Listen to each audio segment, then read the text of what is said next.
Previously on Shrey's vlog.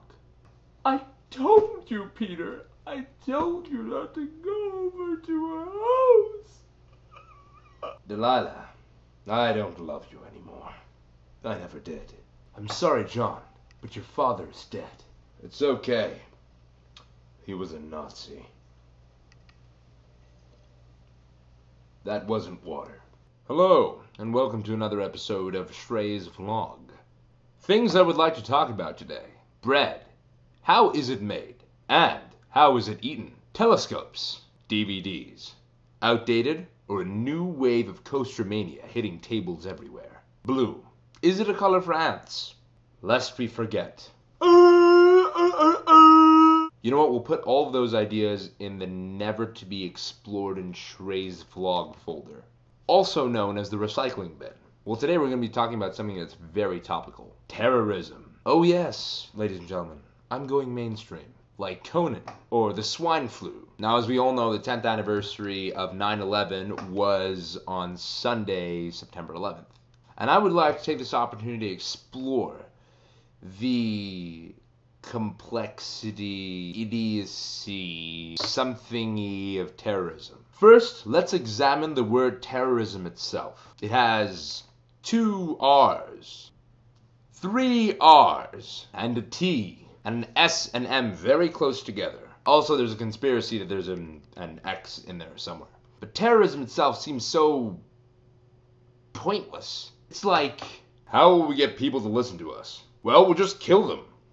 To me, it seems a very poor excuse for influencing a certain population. It would be like a political campaign fund that spends most of its money on developing neurotoxins that can easily be ingested by the entire population of voters. But I guess that's what Diddy meant in that South Park episode when he said vote or die.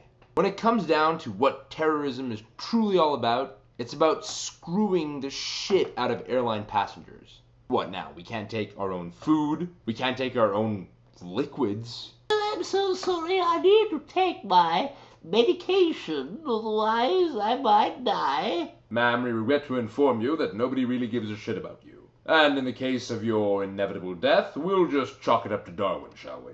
Fly, go jet. If you die, we're not fucking liable. I think it's just gonna come to a point where we all sit naked on the plane, which would be all kinds of awesome. If I did not keep getting placed next to really, really large men. You know, the kind of guys who need the extra long seatbelt, or store their belly fat in the luggage compartment, or the ones who prefer the everything meal. Yeah, that's the guy who keeps sitting next to me, who also slowly caresses my hair while I sleep. Creepy. The whole thing to me just doesn't fit in our world. How can you hate somebody so much that you wouldn't be willing to kill them, but you'd be willing to instill fear within them to the point where it's traumatic? Under that description, I think a wedgie might classify as an act of terrorism.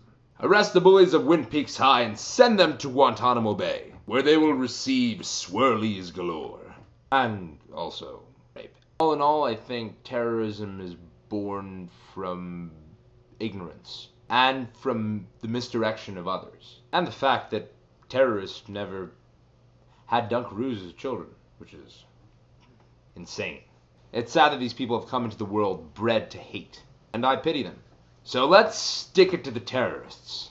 Let's not hate. Let's go out drinking, make a few friends, knock back a few shots, dance to our favorite yet highly underrated 80s rock tune, and go home with that special someone, and forget to use a condom, and realize the next morning that it wasn't love, it was just drunk, and bring a brand new child into the world who becomes a terrorist because his parents don't love him enough. On second thought, maybe we shouldn't drink so much. Until next time, I'm Shrey Sukumar, and I say, fight terrorism with sand people. Peace.